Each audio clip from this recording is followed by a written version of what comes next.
out of the sky's dark blue mantle, trailing golden fire from their ablative surfaces. In the frugal habitations and villages in the foothills, the townsfolk, born into a culture of myth and superstition, saw the fiery marks in the dawn sky as an omen. Many fell to wailing and lamenting, or hurried to their village fanes. The religious faith of 6319, strong in the capital and the major cities, was distilled here into a more potent brew. These were impoverished backwaters, where the anachronistic beliefs of the society were heightened by a subsistence lifestyle and poor education. The imperial army had already struggled to contain this primitive zealotry during its occupation. As the streaks of fire crossed the sky, they found themselves hard-pressed to control the mounting agitation in the villages. The stormbirds set down, engines screaming, on a plateau of dry white lava rock 5,000 meters below the caps of the highest peaks, where the rebel fastness lay. They whirled up clouds of pumice grit from their jets as they crunched in. The sky was white, and the peaks were white against it, and white clouds softened the air. A series of precipitous rifts and ice canyons dropped away behind the plateau, wreathed in smoke cloud, and the lower peaks gleamed in the rising light. 10th Company clattered out into the sparse, chilly air, weapons ready. They came to martial order, and disembarked as smoothly as Loken could have wished. But the Vox was still disturbed. Every few minutes, Samus chattered again, like a sigh upon the mountain wind. Loken called the senior squad leaders to him as soon as he had landed. Vipus of Lacasta, Jubal of Hellebore, Rasek of the Terminator Squad, Talanus of Pithraes, Kyrus of Walkur, and 8 more. All grouped around, showing deference to Xavier Jubal. Loken, who had always read men well as a commander, needed none of his honed leadership skills to realize that Jubal wasn't wearing Vipus's elevation well. As the others of the Mourneville had advised him, Loken had followed his gut and appointed Nero Vipus his proxy commander, to serve when matters of state drew Loken apart from 10th. Vipus was popular, but Jubal, as sergeant of the 1st Squad, felt slighted. There was no rule that stated the sergeant of a company's 1st Squad automatically followed in seniority. The sequencing was simply a numerical distinction, but there was a given order to things, and Jubal felt aggrieved. He had told Loken so several times. Loken remembered little Horace's words. "If you trust Vipus, make it Vipus. Never compromise. Jubal's a big boy. He'll get over it." "Let's do this, and quickly," Loken told his officers. "The Terminators have the lead here. Rasek?" "My squad is ready to serve, Captain," Rasek replied curtly. Like all the men in his specialist squad, Sergeant Rasek wore the titanic armor of a Terminator, a variant only lately introduced into the arsenal of the Astartes. By dint of their primacy, and the fact that their Primarch was War Master, the Lunar Wolves had been amongst the first legions to benefit from the issue of Terminator plate. Some entire legions still lacked it. The armor was designed for heavy assault. Thickly plated and consequently exaggerated in its dimensions, a Terminator suit turned an Astartes warrior into a slow, cumbersome, but entirely unstoppable humanoid tank. An Astartes clad in Terminator plate gave up all his speed, dexterity, agility, and range of movement. What he got in return was the ability to shrug off almost any ballistic attack.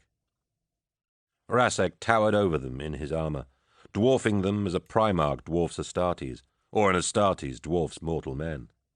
Massive weapons systems were built into his shoulders, arms, and gauntlets. "Lead off to the bridges and clear the way," Loken said. He paused. Now was a moment for gentle diplomacy. "Jubal, I want Hellebore to follow the Terminators in as the weight of the first strike." Jubal nodded, evidently pleased. The scowl of displeasure he had been wearing for weeks now lifted for a moment. All the officers were bare-headed for this briefing, despite the fact that the air was unbreathably thin by human standards. Their enhanced pulmonary systems didn't even labor. Loken saw Nero Vipus smile, and knew he understood the significance of this instruction. Loken was offering Jubal some measure of glory, to reassure him he was not forgotten. "Let's go to it," Loken cried. "Lupercal! Lupercal!" the officers answered. They clamped their helms into place. Portions of the company began to move ahead towards the natural rock bridges and causeways that linked the plateau to the higher terrain.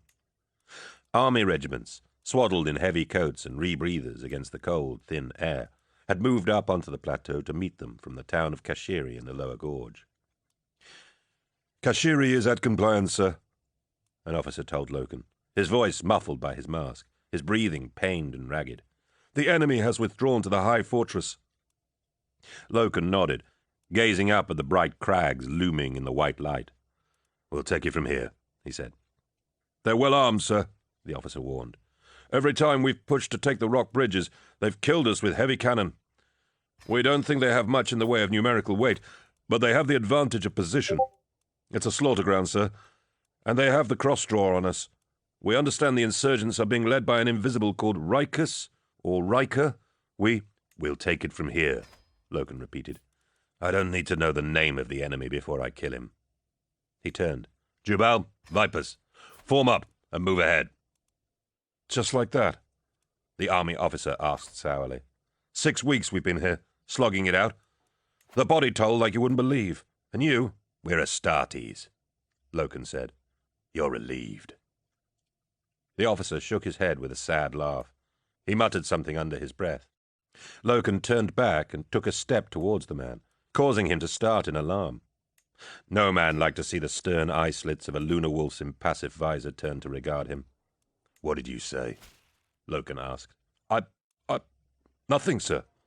"What did you say?" "I said, and the place is haunted, sir." "If you believe this place is haunted, my friend," Loken said, "then you are admitting to a belief in spirits and demons." "I'm not, sir. I'm really not." "I should think not," Loken said. "We're not barbarians." "All I mean," said the soldier breathlessly, his face flushed and sweaty behind his breather mask, "is that there's something about this place. These mountains. They're called the Whisperheads, and I've spoken to some of the locals in Kashiri. The name's old, sir, really old. The locals believe that a man might hear voices out here, calling to him, when there's no one around. It's an old tale." "Superstition. We know this world has temples and fanes. They are dark age in their beliefs. Bringing light to that ignorance is part of why we're here." "So what are the voices, sir?" "What?" "Since we've been here, fighting our way up the valley, we've all heard them. I've heard them. Whispers, in the night, and sometimes in the bold brightness of day, when there's no one about. And on the Vox, too. Samus has been talking." Loken stared at the man. The oath of moment fixed to his shoulder plate fluttered in the mountain wind. "Who is Samus?" "Damned if I know," the officer shrugged. "All I know for certain is the whole Voxnet has been loopy these past few days. Voices on the line, all saying the same thing. A threat." "They're trying to scare us," Loken said. "Well, it worked then, didn't it?"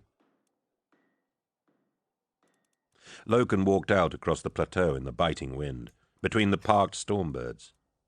Samus was muttering again, his voice a dry crackle in the background of Loken's open link. "Samus.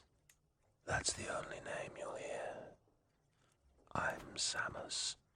Samus is all around you. Samus is the man beside you. Samus will gnaw upon your bones." Loken was forced to admit the enemy propaganda was good. It was unsettling in its mystery and its whisper. It had probably been highly effective in the past against other nations and cultures on 6319. The Emperor had most likely come to global power on the basis of malignant whispers and invisible warriors. The Astartes of the true Emperor would not be gulled and unmanned by such simple tools. Some of the lunar wolves around him were standing still, listening to the mutter in their helm sets. "Ignore it," Loken told them. "It's just a game. Let's move in."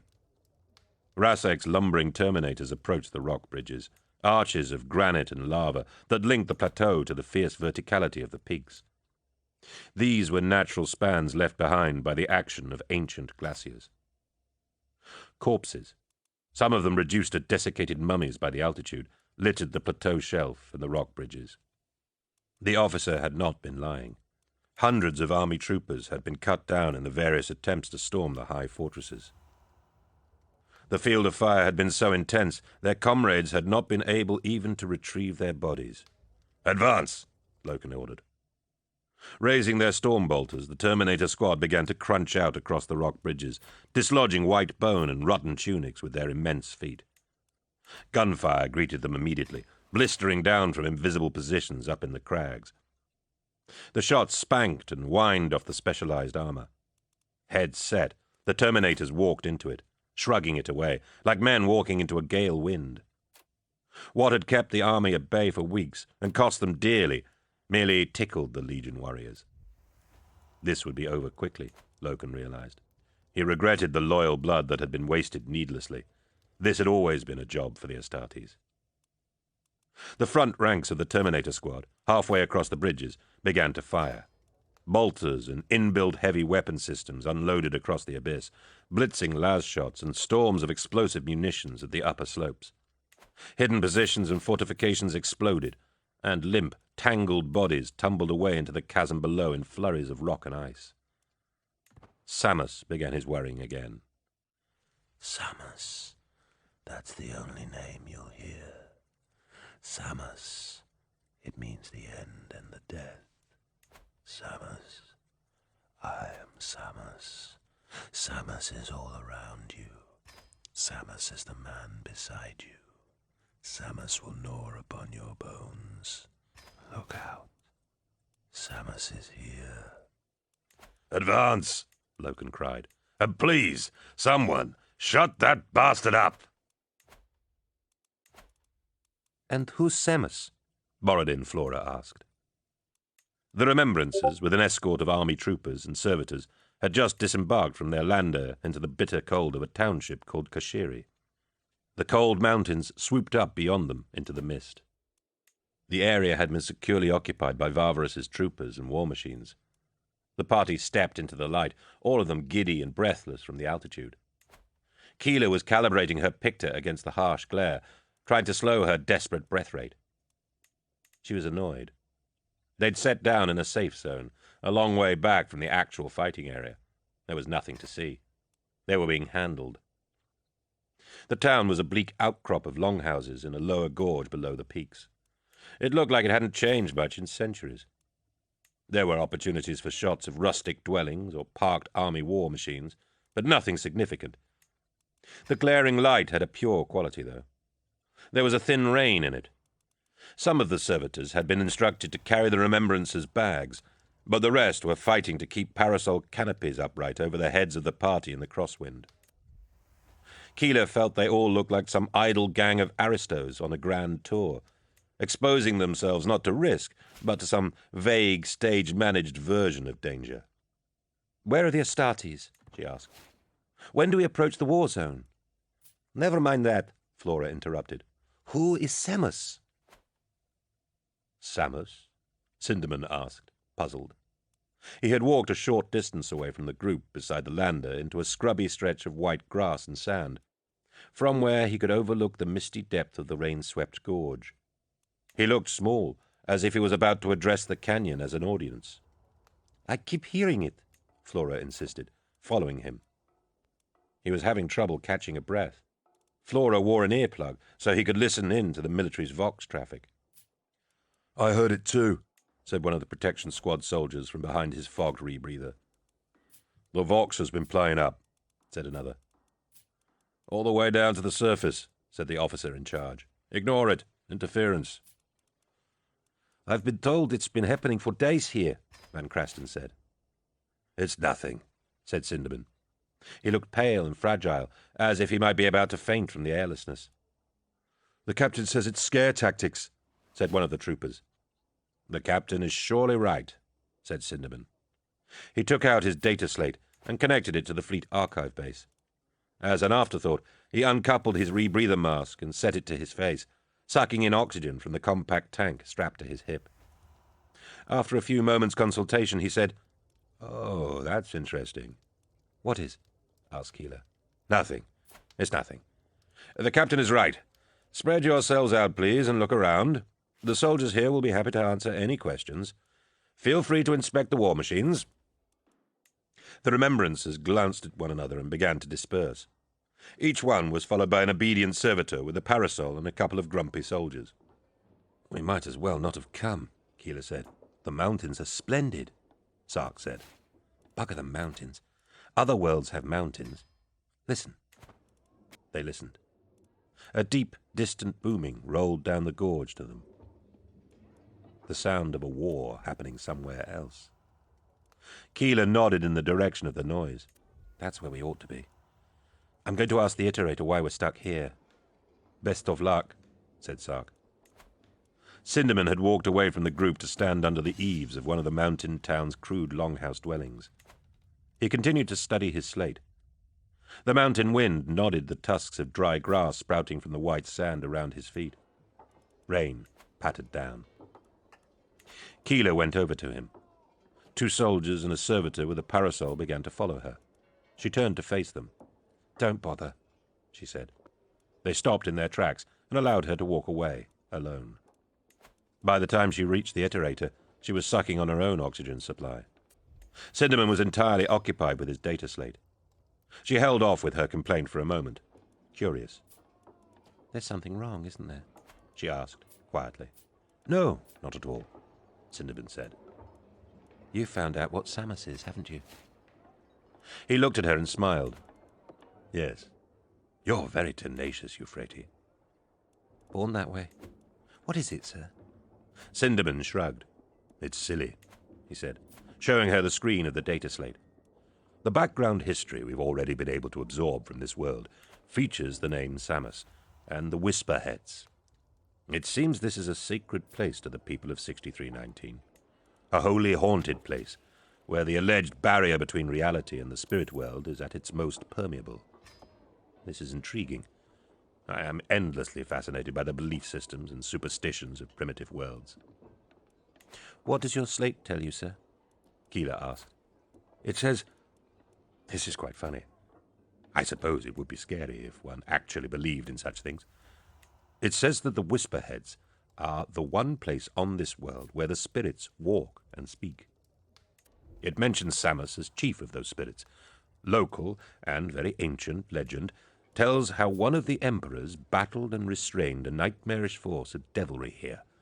The devil was called Samus. It's here in their myths, you see. We had one of our own in the very antique days called Satan or Tiamat. Samus is the equivalent." "Samus is a spirit, then?" Keeler whispered, feeling unpleasantly light-headed. "Yes." "Why do you ask?" "Because," said Keeler, "I've heard him hissing at me since the moment we touched down.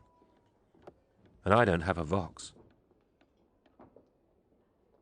Beyond the rock bridges, the insurgents had raised shield walls of stone and metal. They had heavy cannons covering the gully approaches to their fortress, wired munition charges in the narrow defiles, electrified razor wire, bolted storm doors, barricades of rock-creep blocks and heavy iron poles. They had a few automated sentry devices and the advantage of the sheer drop and unscalable ice all around. They had faith and their god on their side. They had held off Varvarus's regiments for 6 weeks. They had no chance whatsoever. Nothing they did even delayed the advance of the lunar wolves. Shrugging off cannon rounds and the backwash of explosives, the Terminators wrenched their way through the shield walls and blasted down the storm doors. They crushed the spark of electric life out of the sentry drones with their mighty claws and pushed down the heaped barricades with their shoulders. The company flooded in behind them, firing their weapons into the rising smoke. The fortress itself had been built into the mountain peak. Some sections of roof and battlement were visible from outside, but most of the structure lay within, thickly armored by hundreds of meters of rock. The lunar wolves poured in through the fortified gates. Assault squads rose up the mountain face on their jump packs and settled like flocks of white birds on the exposed roofs, ripping them apart to gain entry and drop in from above. Explosions ripped out the interior chambers of the fortress, opening them to the air and sending rafts of dislodged ice and rock crashing down into the gorge. The interior was a maze of wet black rock tunnels and old tilework, through which the wind funneled so sharply it seemed to be hyperventilating. The bodies of the slain lay everywhere, slumped and twisted, sprawled and broken. Stepping over them, Loken pitied them. Their culture had deceived them into this resistance, and the resistance had brought down the wrath of the Astartes on their heads. They had all but invited a catastrophic doom.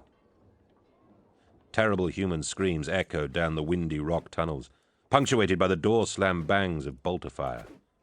Loken hadn't even bothered to keep a tally of his kills. There was little glory in this, just duty. A surgical strike by the Emperor's martial instruments. Gunfire pinked off his armor, and he turned, without really thinking, and cut down his assailants. Two desperate men in mail shirts disintegrated under his fire and spattered across a wall.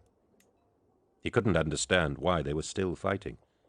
If they'd ventured a surrender, he would have accepted it.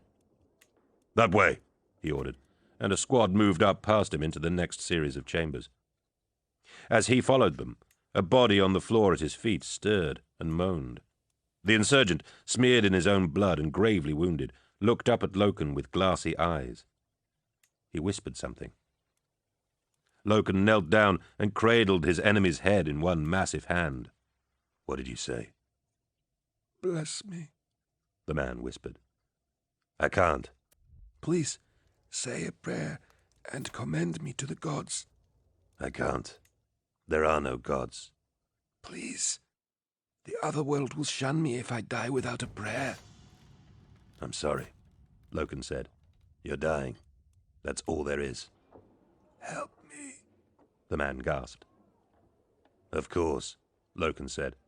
He drew his combat blade, the standard-issue short stabbing sword, and activated the power cell. The grey blade glowed with force. Loken cut down and sharply buck up again in the mercy stroke, and gently set the man's detached head on the ground. The next chamber was vast and irregular. Meltwater trickled down from the black ceiling, and formed spurs of glistening mineral, like silver whiskers, on the rocks it ran over. A pool had been cut into the centre of the chamber floor to collect the meltwater, probably as one of the fortress's primary water reserves. The squad he had sent on had come to a halt around its lip. "Report," he said. One of the wolves looked round. "What is this, Captain?" he asked. Loken stepped forward to join them and saw that a great number of bottles and glass flasks had been set around the pool, many of them in the path of the trickling feed from above. At first, he assumed they were there to collect the water, but there were other items too. Coins, brooches, strange doll-like figures of clay, and the head bones of small mammals and lizards. The spattering water fell across them, and had evidently done so for some time, for Loken could see that many of the bottles and other items were gleaming and distorted with mineral deposits. On the overhang of rock above the pool, ancient eroded script had been chiseled. Loken couldn't read the words, and realized he didn't want to. There were symbols there that made him feel curiously uneasy. "It's a feign," he said simply. "You know what these locals are like. They believe in spirits, and these are offerings." The men glanced at one another, not really understanding. "They believe in things that aren't real?" asked one. "They've been deceived," Loken said. "That's why we're here. Destroy this," he instructed, and turned away. The assault lasted 68 minutes, start to finish. By the end, the fastness was a smoking ruin, many sections of it blown wide to the fierce sunlight and mountain air. Not a single lunar wolf had been lost. Not a single insurgent had survived. "How many?" Loken asked Rasek. "They're still counting bodies, Captain," Rasek replied. "As it stands, 972. In the course of the assault, something in the region of 30 meltwater fanes had been discovered in the labyrinthine fortress, pools surrounded by offerings. Loken ordered them all expunged. "They were guarding the last outpost of their faith," Nero Vipers remarked. "I suppose so," Loken replied. "You don't like it, do you, Garvey?" Vipers asked. "I hate to see men die for no reason. I hate to see men give their lives like this for nothing. For a belief in nothing. It sickens me. This is what we were once, Nero. Zealots. Spiritualists. Believers in lies we'd made up ourselves. The Emperor showed us the path out of that madness. So, be of good humor that we've taken it, Vipers said. And though we spill their blood, be phlegmatic that we're at last bringing truth to our lost brothers here. Loken nodded. I feel sorry for them, he said. They must be so scared. Of us? Yes, of course, but that's not what I mean. Scared of the truth we bring. We're trying to teach them that there are no greater forces at work in the galaxy than light, gravity, and human will. No wonder they cling to their gods and spirits. We're removing every last crutch of their ignorance. They felt safe until we came. Safe in the custody of the spirits that they believed watched over them. Safe in the ideal that there was an afterlife, an other world. They thought they would be immortal, beyond flesh. Now they have met real immortals, Vipers quipped. It's a hard lesson, but they'll be better for it in the long run. Loken shrugged. I just empathize, I suppose. Their lives were comforted by mysteries, and we've taken that comfort away. All we can show them is a hard and unforgiving reality in which their lives are brief and without higher purpose. Speaking of higher purpose, Vipers said, you should signal the fleet and tell them we're done. The iterators have voxed us. They request permission to bring the observers up to the site here. Granted. I'll signal the fleet and give them the good news. Vipers turned away, then halted. At least that voice shut up, he said. Loken nodded. Samus had quit his maudlin ramblings half an hour since, though the assault had failed to identify any Vox system or broadcast device. Loken's intervox crackled. Captain. Jubal, go ahead. Captain, I'm... What? You're what? Say again, Jubal. Sorry, Captain. I need you to see this. I need you to see this. It's Samus. What? Jubal, where are you? Follow my locator. I found something. I found something. Samus. It means the end and the death. What have you found, Jubal? I found... Captain, Samus is here. Loken left Vipers to orchestrate the cleanup and descended into the bowels of the fastness with 7th Squad, following the pip of Jubal's locator.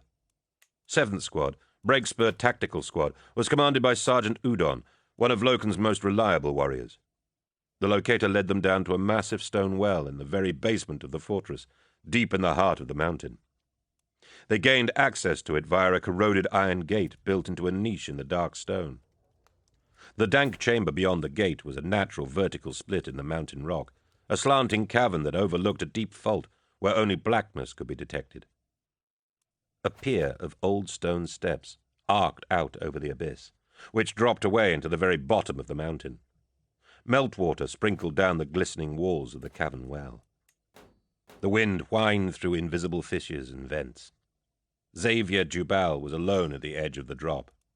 As Loken and 7th Squad approached, Loken wondered where the rest of Hellebore had gone. Xavier, Loken called. Jubal looked around. Captain, he said, I've found something wonderful. What? See, Jubal said. See the words. Loken stared where Jubal was pointing. All he saw was water streaming down a calcified buttress of rock. No. What words? There. I see only water, Loken said. Falling water. Yes. It's written in the water. In the falling water. There and gone. There and gone, you see? It makes words, and they stream away, but the words come back. Xavier, are you well? I'm concerned that... Look, Gavil, look at the words. Can't you hear the water speaking? Speaking. Drip, drip, drop. One name. Samus. That's the only name you'll hear. Samus. Samus. It means the end and the death. Loken looked at Udon and the men. Restrain him, he said quietly. Udon nodded. He and 4 of his men slung their bolters and stepped forward. "What are you doing?" Jubal laughed. "Are you threatening me? For terror's sake, Garville, can't you see? Samus is all around you." Where's Hellebore, Jubal? Loken snapped. Where's the rest of your squad? Jubal shrugged. "They didn't see it either," he said, and glanced towards the edge of the precipice. "They couldn't see, I suppose. It's so clear to me. Samus is the man beside you." Udon. Loken nodded. Udon moved towards Jubal. "Let's go, brother," he said, kindly. Jubal's bolter came up very suddenly. There was no warning. He shot Udon in the face, blowing gore and pulverized skull fragments out through the back of Udon's exploded helm. Udon fell on his face. 2 of his men lunged forward, and the bolter roared again, punching holes in their chest plates and throwing them over onto their backs. Jubal's visor swung to look at Loken. "I'm Samus," he said, chuckling. "Look out! Samus is here." 9. 2 days before the Legion's assault on the Whisperheads, Loken had consented to another private interview with the remembrancer Mercedy Ollerton. It was the 3rd such interview he had granted since his election to the Mournival, at which time his attitude towards her seemed to have substantially altered. Though the subject had not been mentioned formally, Mercedy had begun to feel that Loken had chosen her to be his particular memorialist. He had told her on the night of his election that he might choose to share his recollections with her, but she was now secretly astonished at the extent of his eagerness to do so. She had already recorded almost 6 hours of reminiscence, accounts of battles and tactics, descriptions of especially demanding military operations, reflections on the qualities of certain types of weapon, celebrations of notable deeds and triumphs accomplished by his comrades. In the time between interviews, she took herself to her room and processed the material, composing it into the skeleton of a long, fluid account. She hoped eventually to have a complete history of the expedition, and a more general record of the Great Crusade, as witnessed by Loken during the other expeditions that had preceded the 63rd. Indeed, the weight of anecdotal fact she was gathering was huge, but one thing was lacking, and that was Loken himself. In the latest interview, she tried once again to draw out some spark of the man. "As I understand it," she said, "you have nothing in you that we ordinary mortals might know as fear." Loken paused and frowned. He had been lapping a plate section of his armor. This seemed to be his favorite diversion when in her company. He would call her to his private arming chamber and sit there, scrupulously polishing his war harness while he spoke and she listened. To Mercedy, the particular smell of the lapping powder had become synonymous with the sound of his voice and the matter of his tales. He had well over a century of stories to tell. "A curious question," he said. "And how curious is the answer?" Loken shrugged lightly. "The Astartes have no fear. It is unthinkable to us." "Because you have trained yourself to master it?" Mercedy asked. "No. We are trained for discipline, but the capacity for fear is bred out of us. We are immune to its touch." Mercedy made a mental note to edit this last comment later. To her, it seemed to leach away some of the heroic mystique of the Astartes. To deny fear was the very character of a hero, but there was nothing courageous about being insensible to the emotion. She wondered, too, if it was possible to simply remove an entire emotion from what was essentially a human mind. Did that not leave a void? Were other emotions compromised by its lack? Could fear even be removed cleanly? Or did its excision tear out shreds of other qualities along with it? It certainly might explain why the Astartes seemed larger than life in almost every aspect except their own personalities. "Well, let us continue," she said. "At our last meeting, you were going to tell me about the war against the overseers. That was 20 years ago, wasn't it?" He was still looking at her, eyes slightly narrowed. "What?" he asked. "I'm sorry?" "What is it? You didn't like my answer just then." Mercedy cleared her throat. "No, not at all. It wasn't that. I had just been... What? May I be candid? Of course, he said, patiently rubbing a nub of polishing fibre around the edges of a pot. I had been hoping to get something a little more personal. You have given me a great deal, sir. Authentic details and points of fact that would make any history text authoritative. Posterity will know with precision, for instance, which hand the Acton Cruz carried his sword in, the colour of the sky over the monastery cities of Nabatee, the methodology of the White Scar's favoured pincer assault, the number of studs on the shoulder plate of a lunar wolf, the number of axe blows, and from which angles it took to fell the last of the Omakad princes. She looked at him squarely. But nothing about you, sir. I know what you saw, but not what you felt. What I felt? Why would anyone be interested in that? Humanity is a sensible race, sir. Future generations, those that our remembrances are intended for, will learn more from any factual record if those facts are couched in an emotional context. They will care less for the details of the battles at Ulanor, for instance, than they will for a sense of what it felt like to be there. Are you saying that I'm boring? Loken asked. No, not at all, she began, and then realized he was smiling. Some of the things you have told me sound like wonders, yet you do not yourself seem to wonder at them. If you know no fear, do you also not know awe, surprise, majesty? Have you not seen things so bizarre they left you speechless, shocked you, unnerved you even? I have, he said. Many times the sheer oddity of the cosmos has left me bemused or startled. So tell me of those things. He pursed his lips and thought about it. Giant hats, he began. I beg your pardon? On Saracel, after compliance, the citizens held a great carnival of celebration. Compliance had been bloodless and willing. The carnival ran for 8 weeks.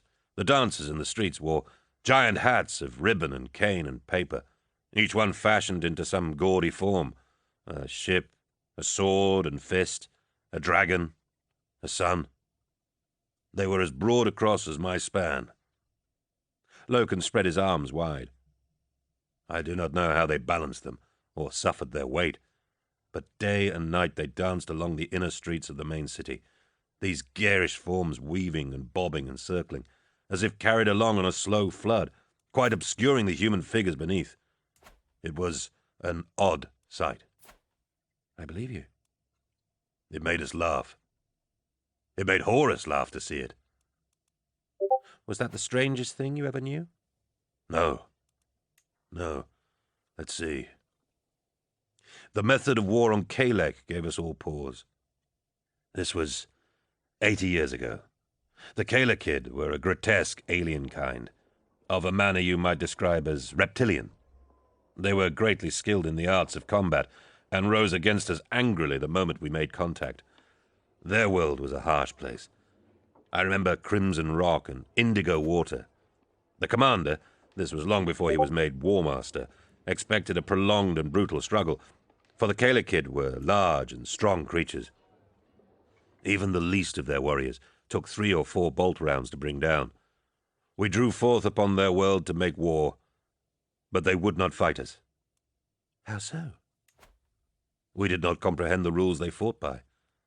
As we learned later, the Kalekid considered war to be the most abhorrent activity a sentient race could indulge in, so they set upon it tight controls and restrictions. There were large structures upon the surface of their world, rectangular fields many kilometers in dimension, covered with high, flat roofs and open at the sides. We named them slaughterhouses, and there was one every few hundred kilometers. The Kalekid would only fight at these prescribed places. The sites were reserved for combat. War was forbidden on any other part of their world's surface.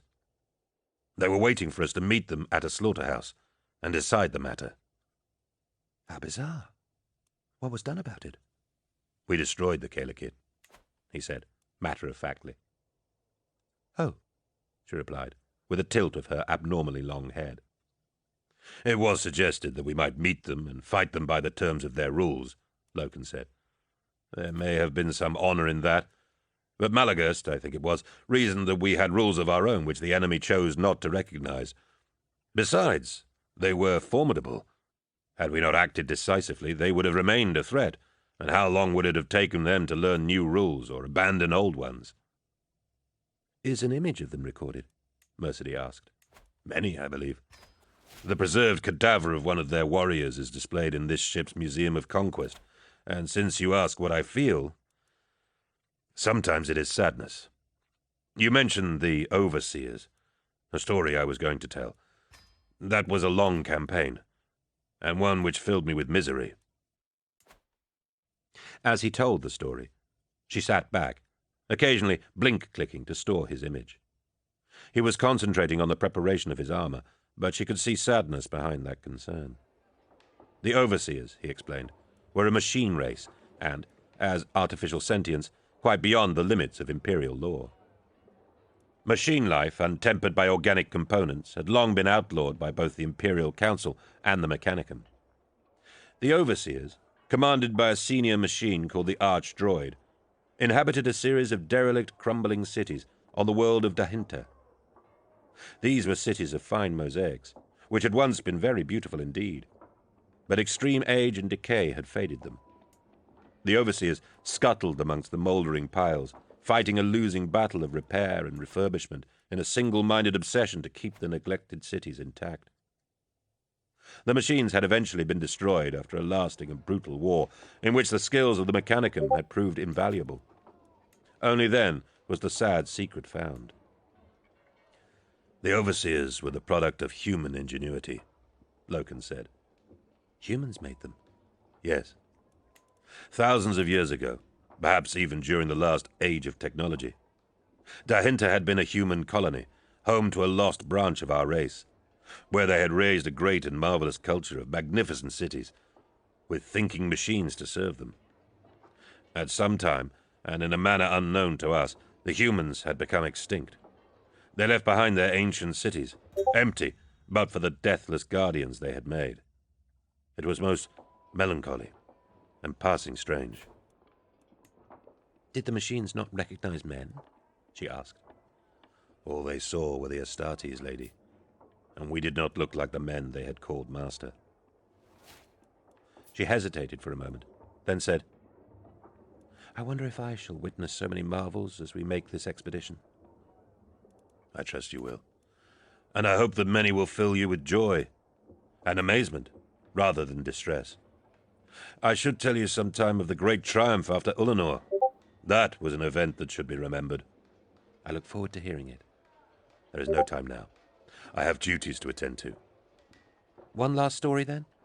A short one, perhaps? Something that filled you with awe. He sat back and thought. There was a thing. No more than 10 years ago. We found a dead world where life had once been. A species had lived there once, and either died out or moved to another world. They had left behind them a honeycomb of subterranean habitats, dry and dead. We searched them carefully, every last cave and tunnel, and found just one thing of note. It was buried deepest of all, in a stone bunker 10 kilometers under the planet's crust. A map. A great chart, in fact, fully 20 meters in diameter, showing the geophysical relief of an entire world in extraordinary detail. We did not at first recognize it, but the Emperor, beloved of all, knew what it was. What? She asked. It was Terra. It was a complete and full map of Terra, perfect in every detail. But it was a map of Terra from an age long gone, before the rise of the hives or the molestation of war, with coastlines and oceans and mountains of an aspect long since erased or covered over. That is amazing, she said. He nodded. So many unanswerable questions, locked into one forgotten chamber. Who had made the map, and why? What business had brought them to Terra so long ago? What had caused them to carry the chart across half the galaxy and then hide it away, like their most precious treasure, in the depths of their world? It was unthinkable. I cannot feel fear, Mistress Olaton. But if I could, I would have felt it then. I cannot imagine anything ever unsettling my soul the way that thing did. Unthinkable. Time had slowed to a pinprick point on which it seemed all the gravity in the cosmos was pressing. Loken felt lead-heavy, slow, out of joint, unable to frame a lucid response or even begin to deal with what he was seeing. Was this fear? Was he tasting it now, after all? Was this how terror cowed a mortal man? Sergeant Udon, his helm a deformed ring of bloody ceramite, lay dead at his feet. Beside him sprawled 2 other battle brothers, shot point-blank through the hearts, if not dead, then fatally damaged. Before him stood Jubal, the bolter in his hand. This was madness. This could not be. Astartes had turned upon Astartes. A lunar wolf had murdered his own kind. Every law of fraternity and honor that Loken understood and trusted had just been torn as easily as a cobweb. The insanity of this crime would echo forever. Jubal, what have you done? Not Jubal. Samus? I am Samus. Samus is all around you. Samus is the man beside you. Jubal's voice had a catch to it, a dry giggle. Loken knew he was about to fire again. The rest of Udon's squad, quite as aghast as Loken, stumbled forward, but none raised their bolters. Even in the stark light of what Jubal had just done, not one of them could break the sworn code of the Astartes and fire upon one of their own. Loken knew he certainly couldn't. He threw his bolter aside and leapt at Jubal. Xavier Jubal, commander of Helibor's squad and one of the finest file officers in the company, had already begun to fire. Bolt rounds screeched out across the chamber and struck into the hesitating squad. Another helmet exploded in a welter of blood, bone chips and armor fragments, and another battle brother crashed to the cave floor. 2 more were knocked down beside him as bolt rounds detonated against their torso armor. Loken smashed into Jubal and staggered him backwards, trying to pin his arms. Jubal thrashed, sudden fury in his limbs. Samus, he yelled, it means the end and the death. Samus will gnaw upon your bones. They crashed against a rock wall together with numbing force, splintering stone. Jubal would not relinquish his grip on the murder weapon. Loken drove him backwards against the rock, the drizzle of meltwater spraying down across them both. Jubal! Loken threw a punch that would have decapitated a mortal man. His fist cracked against Jubal's helm, and he repeated the action, driving his fist 4 or 5 times against the other's face and chest. The ceramite visor chipped. Another punch, his full weight behind it, and Jubal stumbled. Each stroke of Loken's fist resounded like a smith's hammer in the echoing chamber, steel against steel. As Jubal stumbled, Loken grabbed his bolter and tore it out of his hand. He hurled it away across the deep stone well. But Jubal was not yet done. He seized Loken and slammed him sideways into the rock wall. Lumps of stone flew out from the jarring impact. Jubal slammed him again, swinging Loken bodily into the rock, like a man swinging a heavy sack. Pains flared through Loken's head, and he tasted blood in his mouth. He tried to pull away, but Jubal was throwing punches that ploughed into Loken's visor and bounced the back of his head off the wall repeatedly. The other men were upon them, shouting and grappling to separate them. "Hold him!" Loken yelled. "Hold him down!" They were Astartes, as strong as young gods in their power armor, but they could not do as Loken ordered. Jubal lashed out with a free fist and knocked one of them clean off his feet. 2 of the remaining 3 clung to his back like wrestlers, like human cloaks, trying to pull him down, but he hoisted them up and twisted, throwing them off him. Such strength, such unthinkable strength that could shrug off Astartes like target dummies in a practice cage. Jubal turned on the remaining brother, who launched himself forward to tackle the madman. "Look out!" Jubal screamed with a cackle. "Samus is here!" His lancing right hand met the brother head on. Jubal struck with an open hand, fingers extended, and those fingers drove clean in through the battle brother's gorget as surely as any spear tip. Blood squirted out from the man's throat, through the puncture in the armor.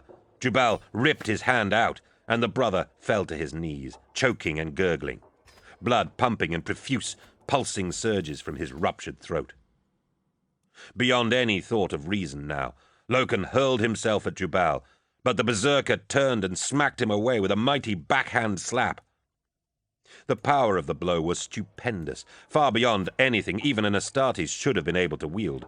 The force was so great that the armor of Jubal's gauntlet fractured, as did the plating of Loken's shoulder, which took the brunt. Loken blacked out for a split second, then was aware that he was flying. Jubal had struck him so hard that he was sailing across the stone well and out over the abyssal fault. Loken struck the arching pier of stone steps. He almost bounced off it, but he managed to grab on, his fingers gouging the ancient stone, his feet swinging above the drop.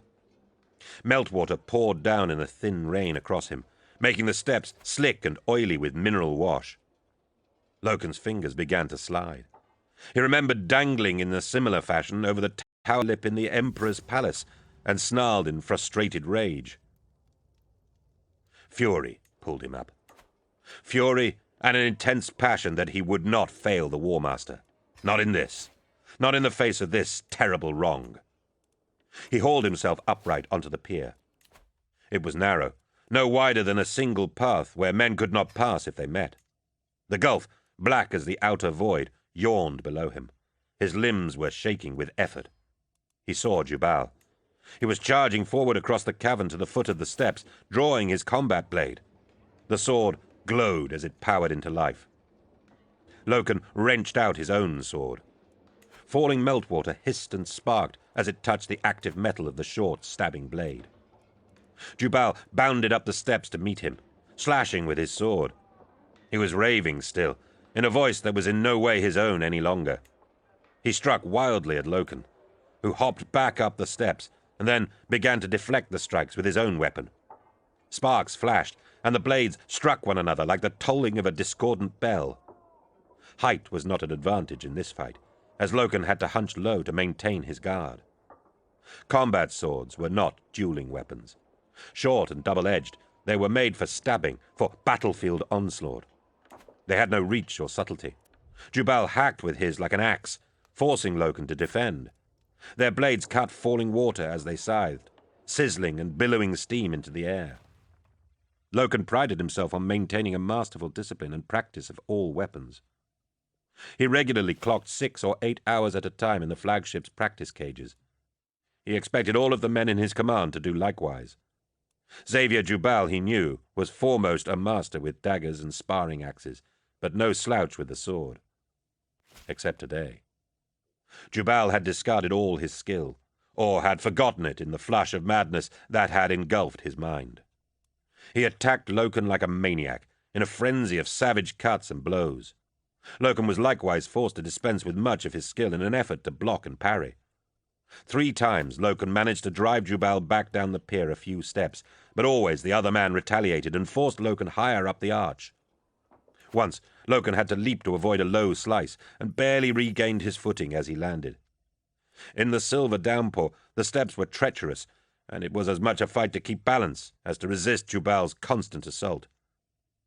It ended suddenly, like a jolt. Jubal passed Loken's guard and sunk the full edge of his blade into Loken's left shoulder plate. "Samus is here!" he cried in delight. But his blade, flaring with power, was wedged fast.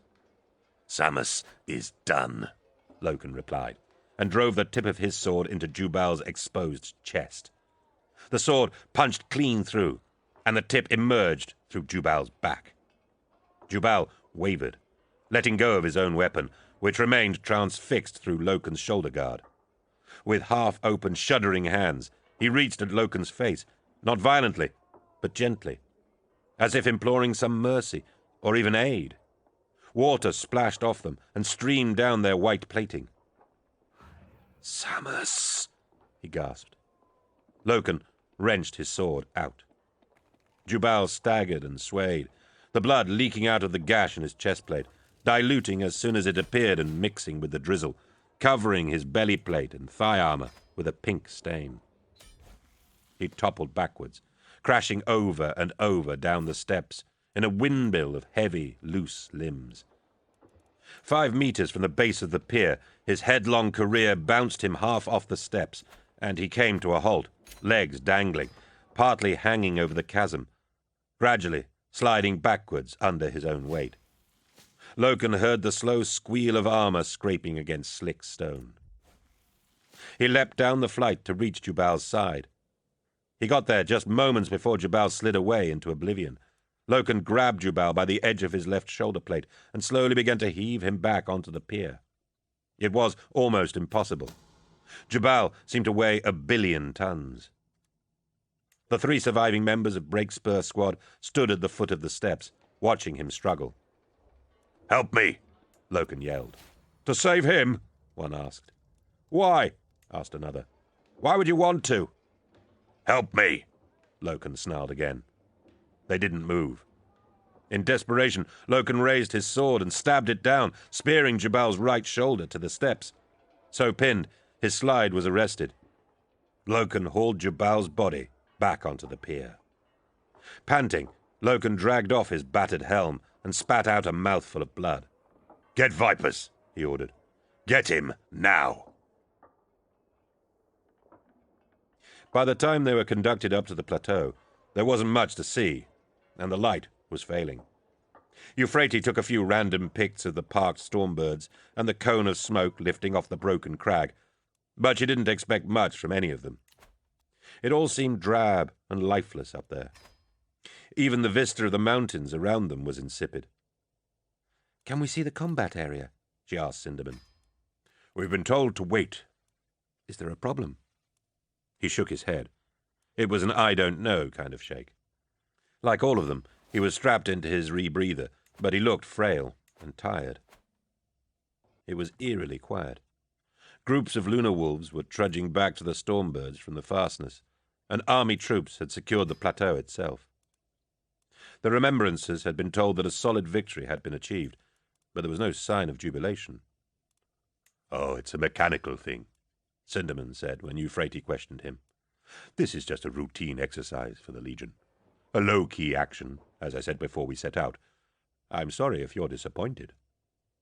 "I'm not," she said. But in truth, there was a sense of anticlimax about it all. She wasn't sure what she had been expecting, but the rush of the drop and the strange circumstance at Kashiri had begun to thrill her. Now everything was done, and she'd seen nothing. "Karnis wants to interview some of the returning warriors," Simon Sark said, "and he's asked me to pick them while he does. Would that be permissible?" "I should think so," Cinderman sighed. He called out for an army officer to guide Karnis and Sark to the Astartes. "I think," said Ptolemy Van Crasten aloud, "that a tone poem would be most appropriate.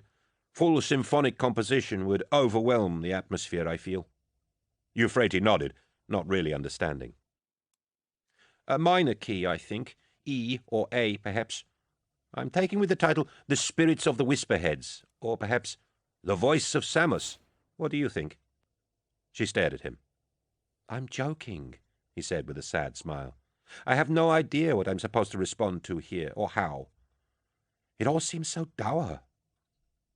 Euphrates Keeler had supposed Van Crasten to be a pompous type, but now she warmed to him. As he turned away and gazed mournfully up at the smoking peak, she was seized by a thought and raised her picture. "Did you just take my likeness?" he asked. She nodded. "Do you mind? You looking at the peak like that seemed to sum up how we all feel." "But I'm a remembrancer," he said. "Should I be in your record?" "We're all in this. Witnesses or not, we're all here," she replied. "I take what I see. Who knows? Maybe you can return the favor. A little refrain of flutes in your next overture that represents Euphrates Keeler." They both laughed. A lunar wolf was approaching the huddle of them. "Nero Vipers," he said, making the sign of the Aquila. "Captain Loken presents his respects and wishes the attention of Master Cinderman at once."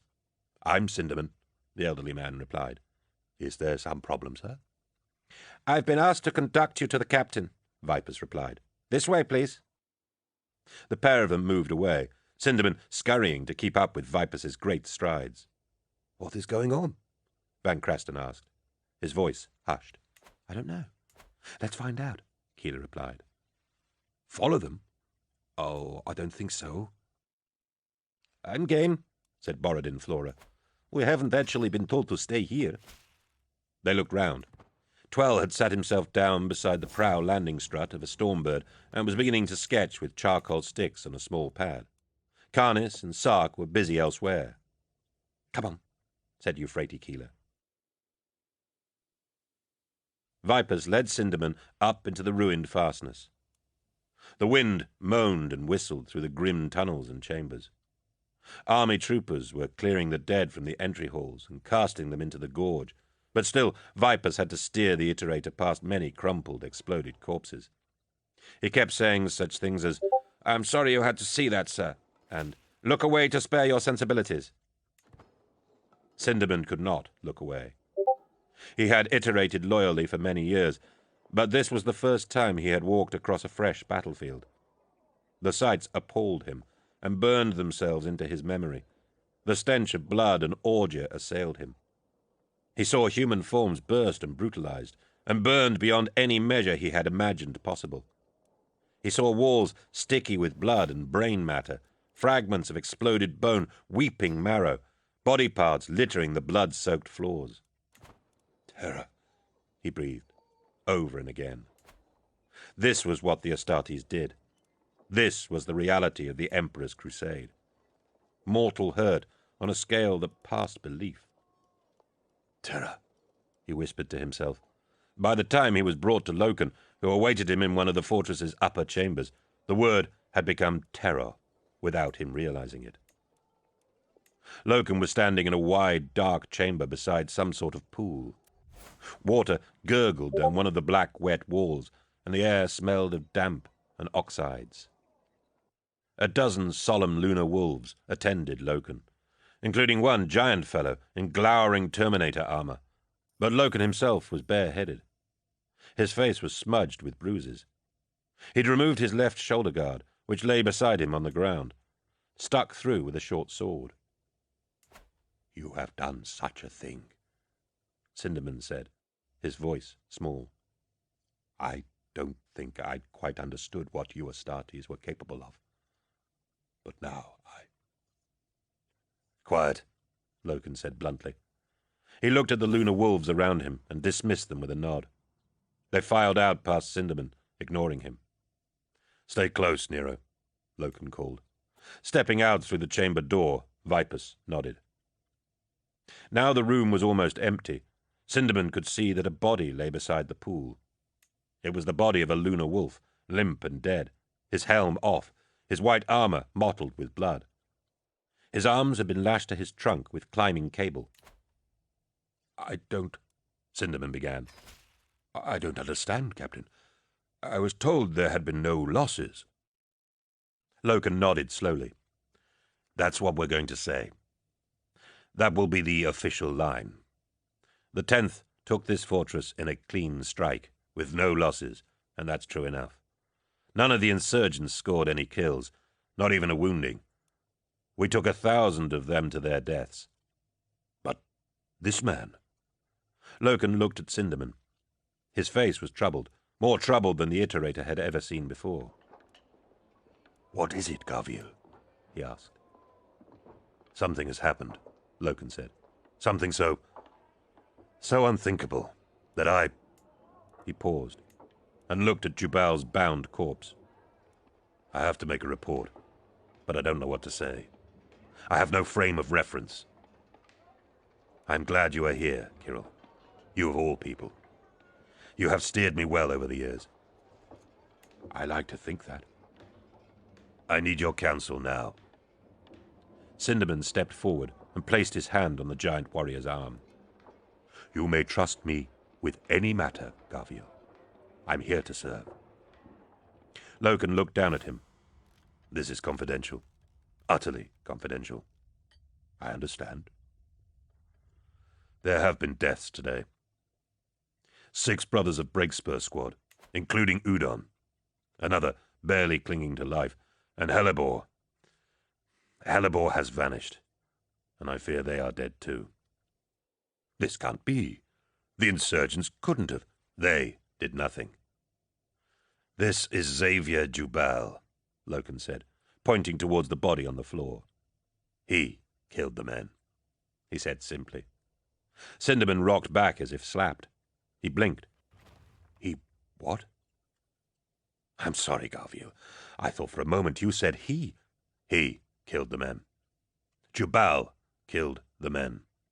He took his bolter and his fists, and he killed 6 of Breakspur right in front of my eyes. And he would have killed me too, if I hadn't run him through. Cinderman felt his legs tremble. He found a nearby rock and sat down abruptly.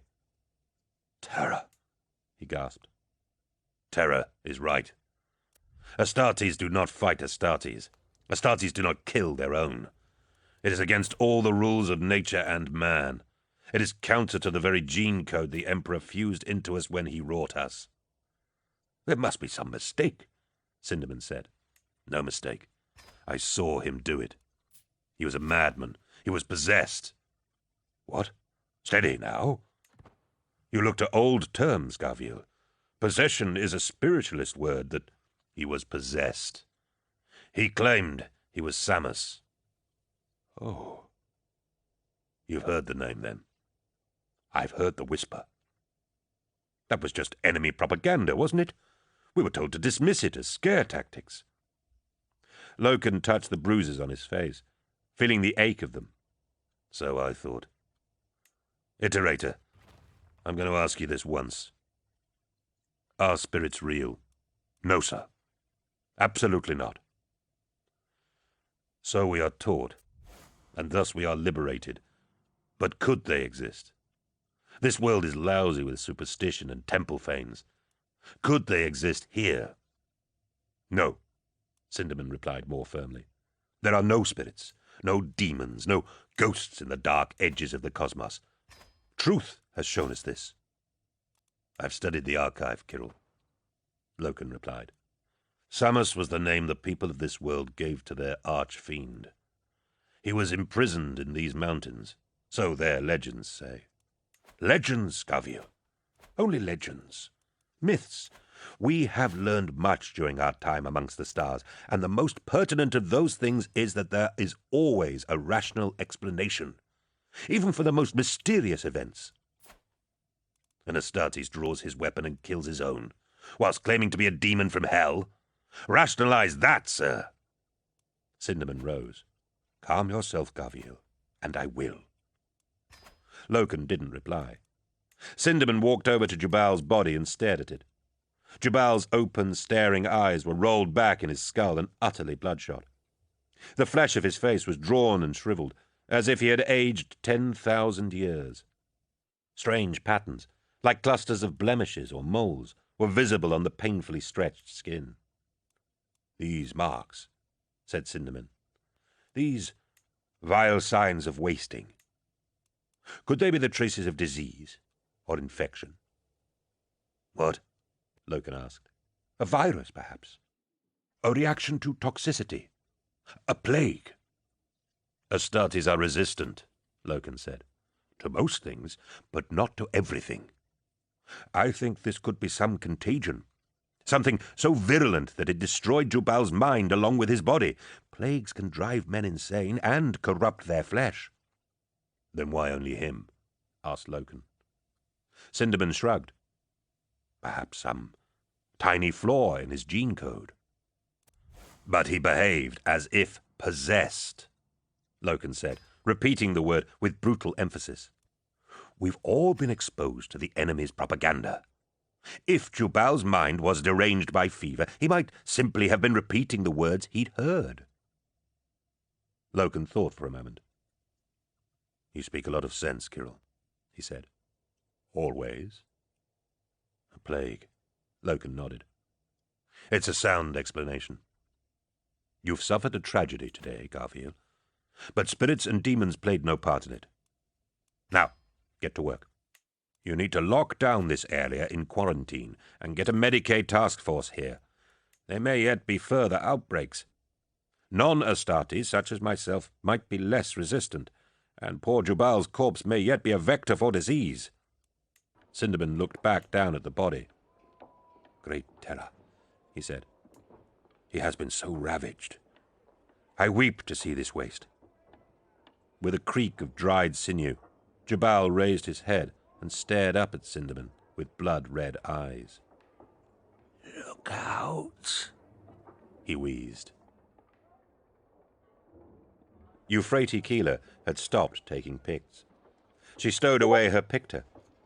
The things they were seeing in the narrow tunnels of the fortress went beyond all decency to record. She had never imagined that human forms could be dismantled so grievously, so totally. The stench of blood in the close, cold air made her gag, despite her rebreather. "I want to go back now," Van Crasten said. He was shaking and upset. "There is no music here. I am sick to my stomach." Euphrates was inclined to agree. "No," said Borodin Flora in a muffled, steely voice. "We must see it all. We are chosen remembrances.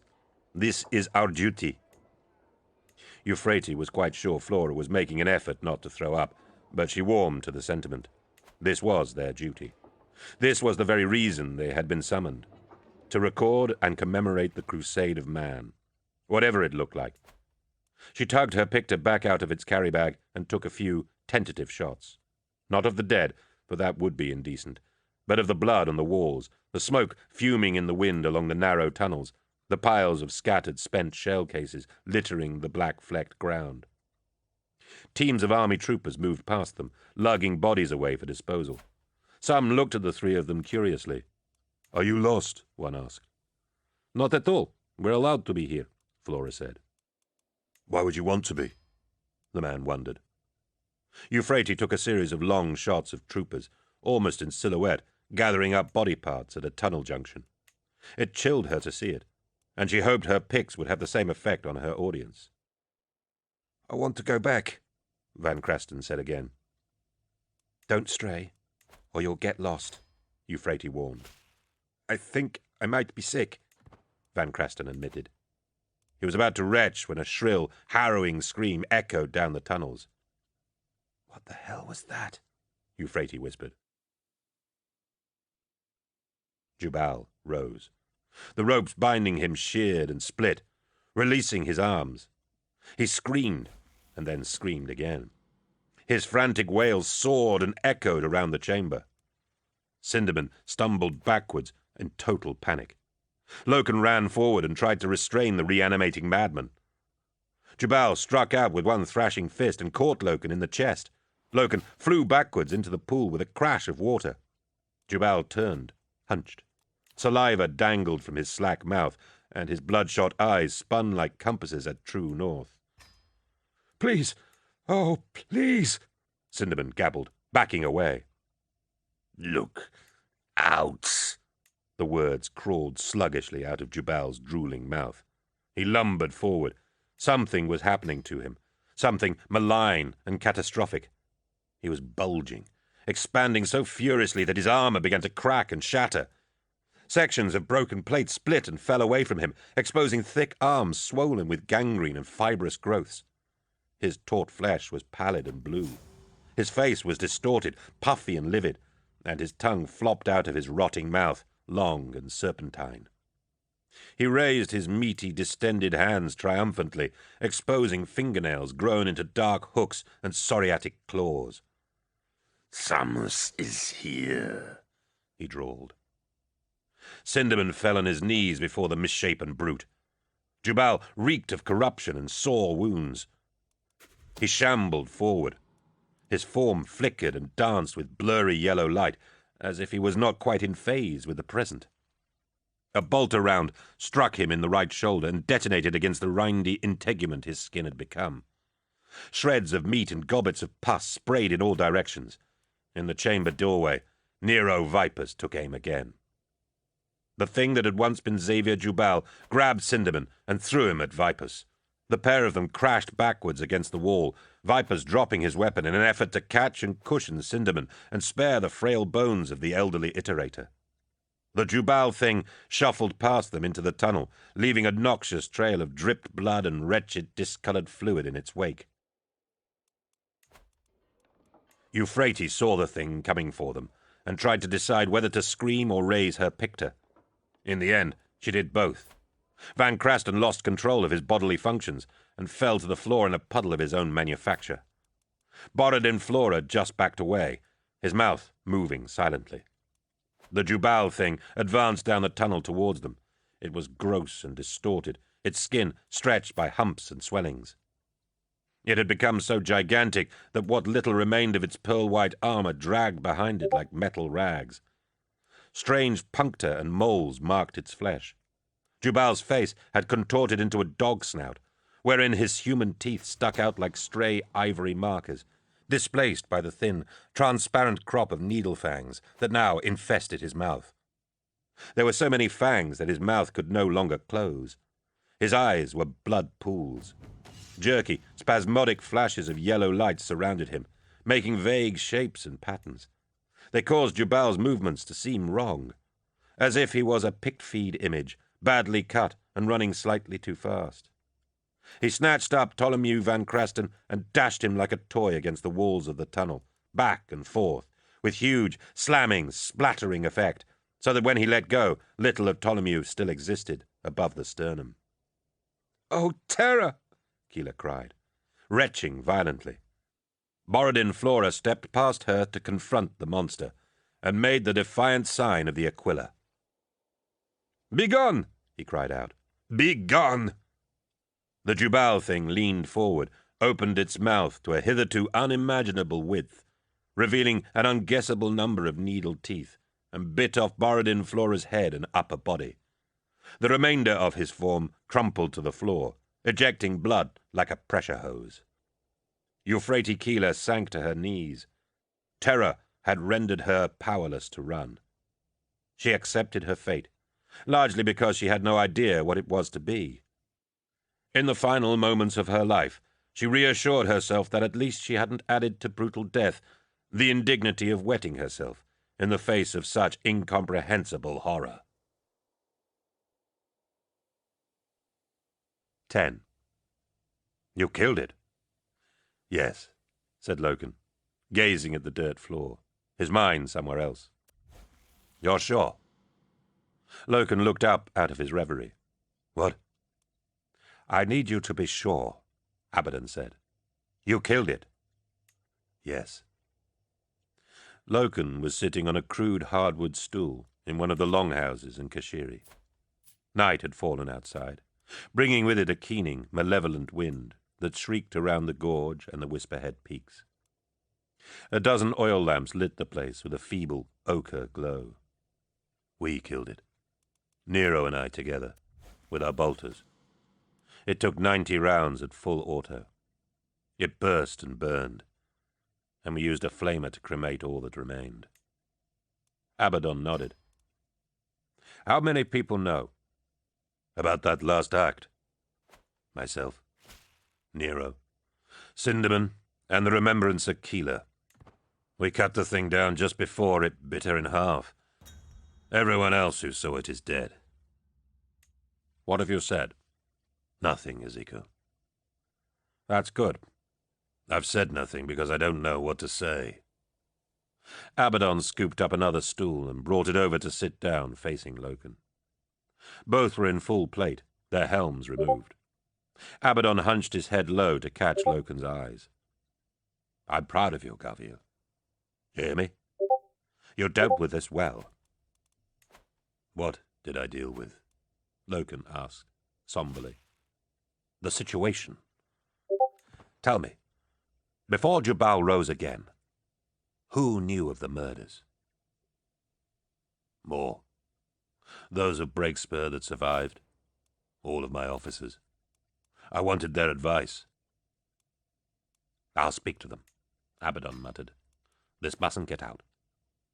Our line will be as you said it. Victory, splendid but unexceptional.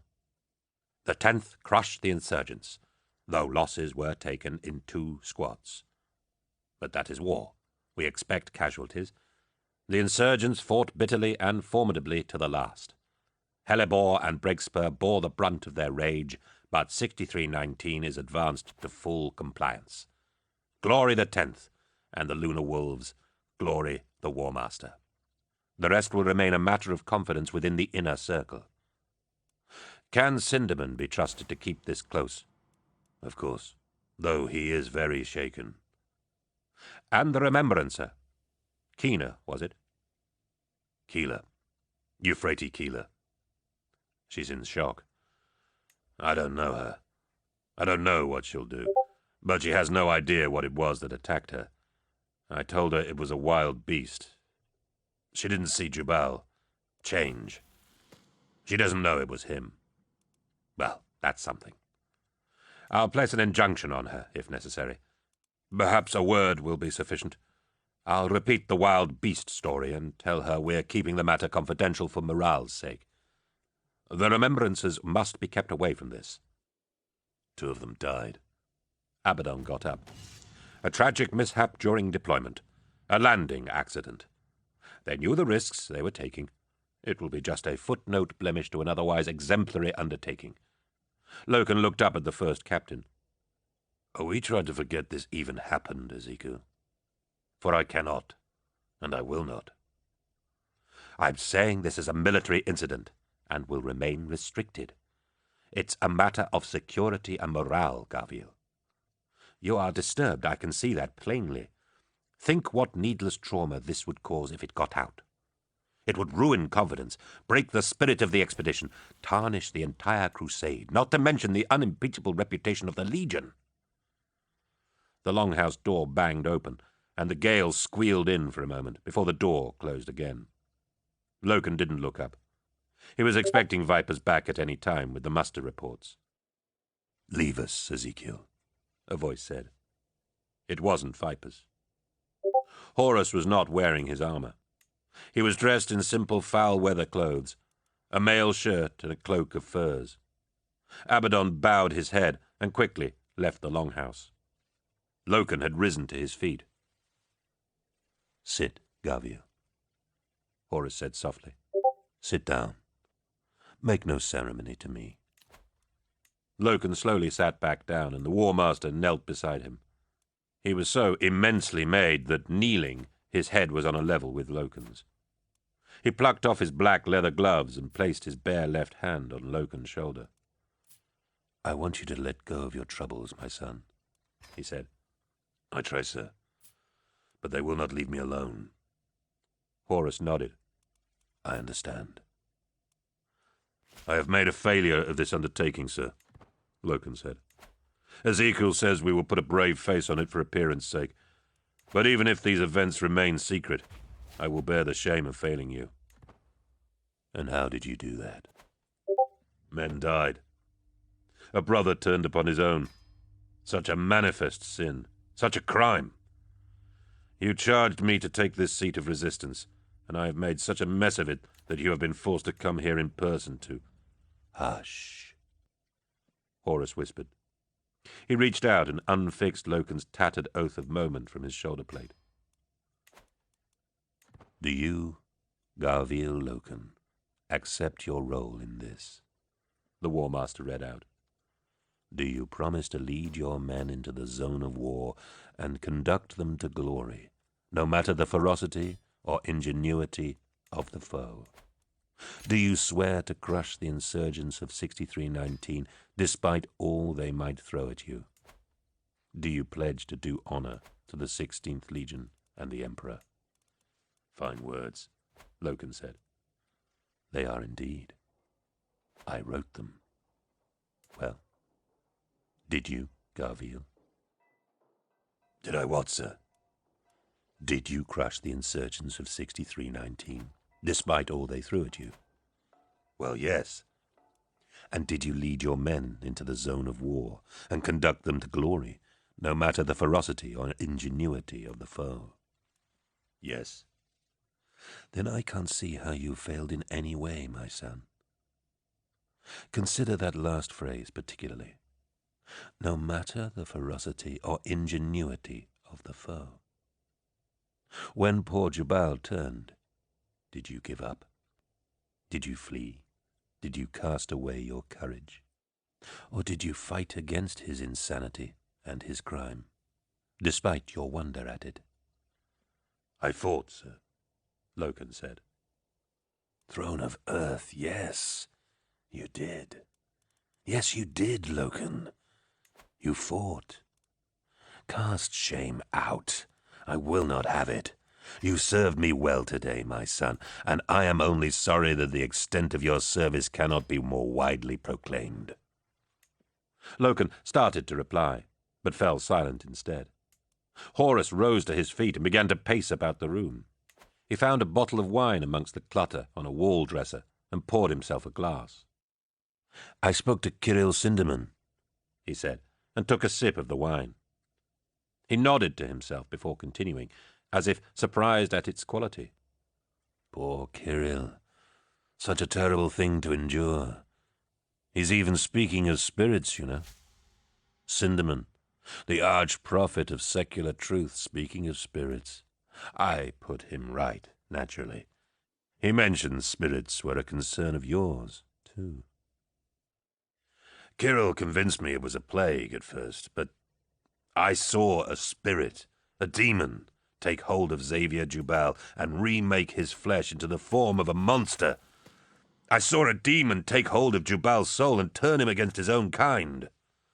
No, you didn't, Horace said. Sir? Horace smiled. Allow me to illuminate you. I'll tell you what you saw, Gavil.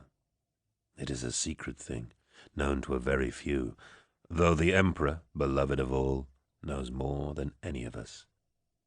A secret, Gavil, more than any other secret we are keeping today. Can you keep it? I'll share it, for it will soothe your mind, but I need you to keep it solemnly. I will, Loken said. The War Master took another sip. It was the warp, Gavil. The warp? Of course it was. We know the power of the warp and the chaos it contains. We've seen it change men. We've seen the wretched things that infest its dark dimensions. I know you have.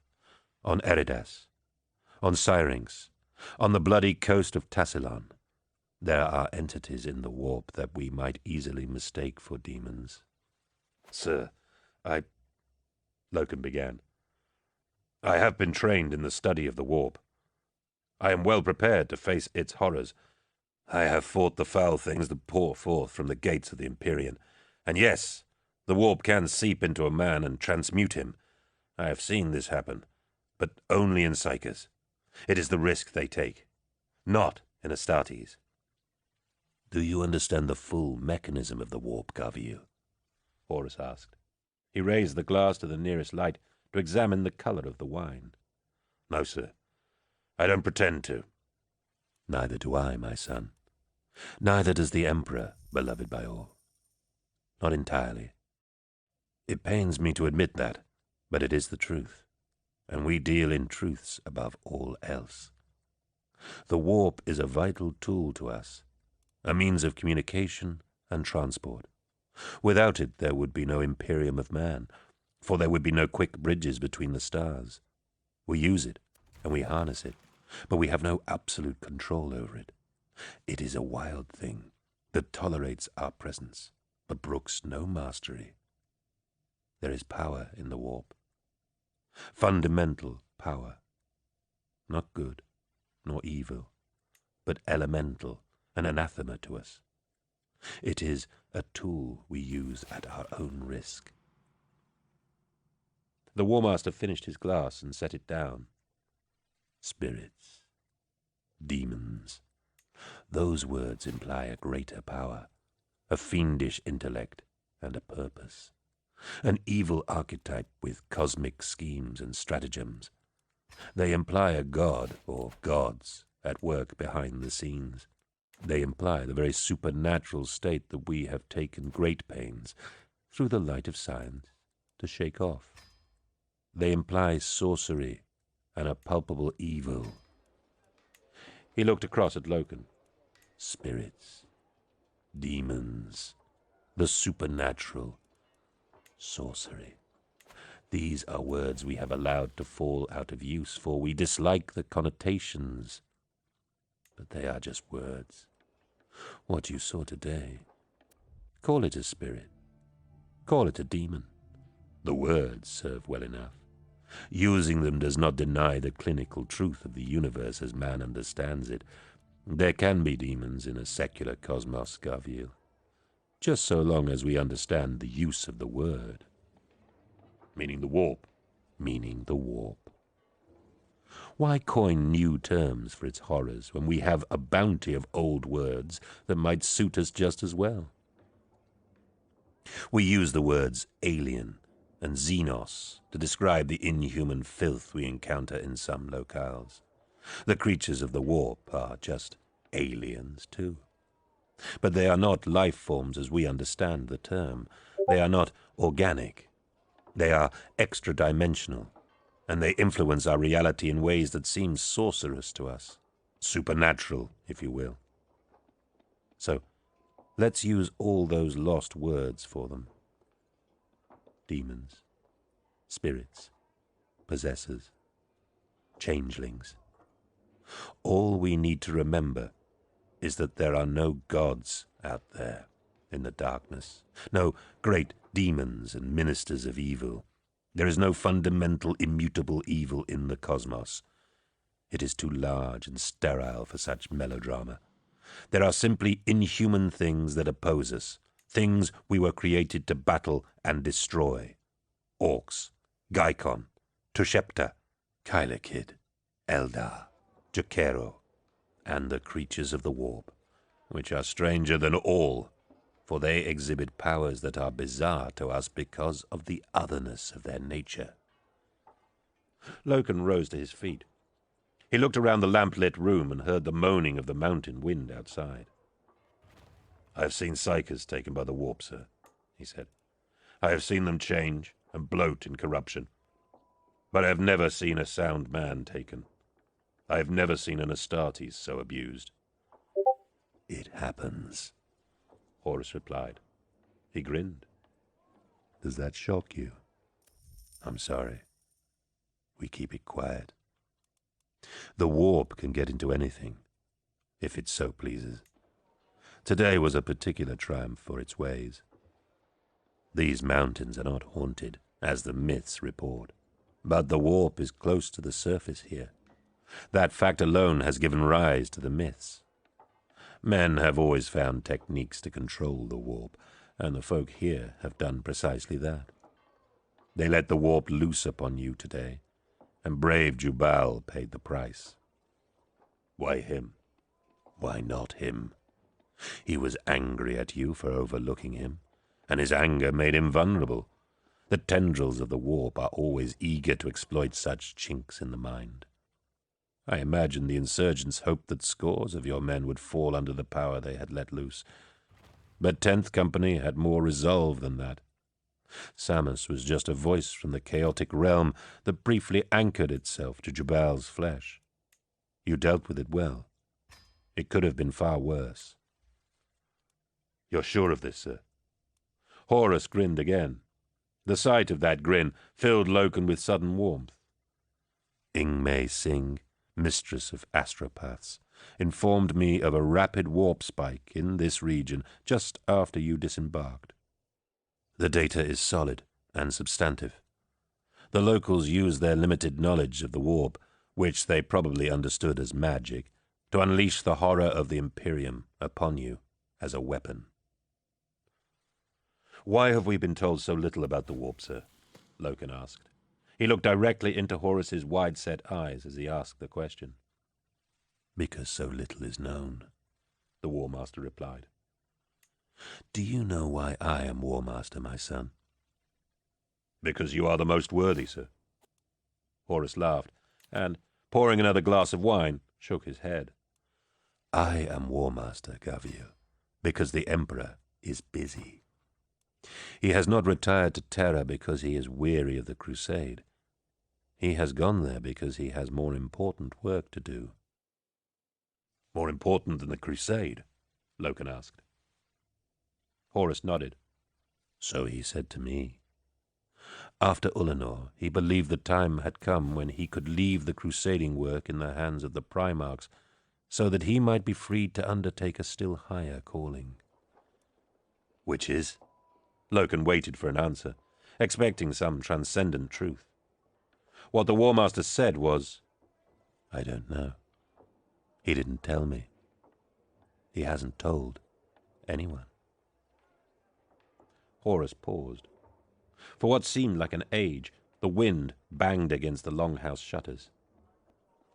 "Not even me," Horus whispered. Loken sensed a terrible hurt in his commander, a wounded pride that he, even he, had not been worthy enough to know this secret. In a second, the War Master was smiling at Loken again, his dark mood forgotten. "He didn't want to burden me," he said briskly, "but I'm not a fool. I can speculate. As I said, the Imperium would not exist but for the warp. We are obliged to use it, but we know perilously little about it. I believe that I am War Master because the Emperor is occupied in unlocking its secrets. He has committed his great mind to the ultimate mastery of the warp for the good of mankind. He has realized that without final and full understanding of the Immaterium, we will founder and fall, no matter how many worlds we conquer." "What if he fails?" Loken asked. "He won't," the War Master replied bluntly. "What if we fail?" "We won't," Horus said, "because we are his true servants and sons, because we cannot fail him." He looked at his half-drunk glass and put it aside. "I came here looking for spirits," he joked, "and all I find is wine. There's a lesson for you." Trudging, unspeaking, the warriors of 10th Company clambered from the cooling stormbirds and streamed away across the embarkation deck towards their barracks. There was no sound save for the clink of their armor and the clank of their feet. In their midst, brothers carried the biers on which the dead of Breakspur lay, shrouded in Legion banners. 4 of them carried Flora and Van Crasten too, though no formal flags draped the coffins of the dead remembrancers. The bell of return rang out across the vast deck. The men made the sign of the Aquila and pulled off their helms. Loken wandered away towards his arming chamber, calling for the service of his artificers. He carried his left shoulder guard in his hands, Jubal's sword still stuck fast through it. Entering the chamber, he was about to hurl the miserable memento away into a corner, but he pulled up short, realizing he was not alone. Mercedy Ollerton stood in the shadows. "Mistress," he said, setting the broken guard down. "Captain, I'm sorry. I didn't mean to intrude. Your equerry let me wait here, knowing you were about to return. I wanted to see you. I wanted to apologize." "For what?" Loken asked, hooking his battered helm on the top strut of his armor rack. She stepped forward, the light glowing off her black skin and her long, augmented cranium. "For missing the opportunity you gave me. You were kind enough to suggest me as a candidate to accompany the undertaking, and I did not attend in time." "Be grateful for that," he said. She frowned. There was a problem, you see. A friend of mine, a fellow remembrancer, the poet Ignace Carcassy. He finds himself in a deal of trouble, and I was taken up trying to assist him. It so detained me, I missed the appointment." "You didn't miss anything, mistress," Loken said as he began to strip off his armor. "I would like to speak with you about Ignace's plight. I hesitate to ask, but I believe someone of your influence might help him." "I'm listening," Loken said. "So am I, sir," Mercedy said. She stepped forward and placed a tiny hand on his arm to restrain him slightly. He had been throwing off his armor with such vigorous, angry motions.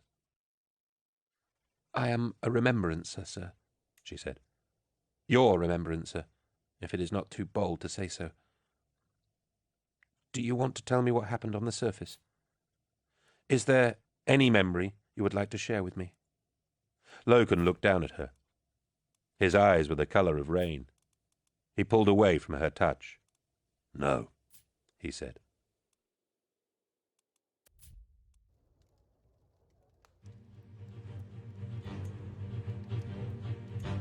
Part 2. Brotherhood in Spiderland.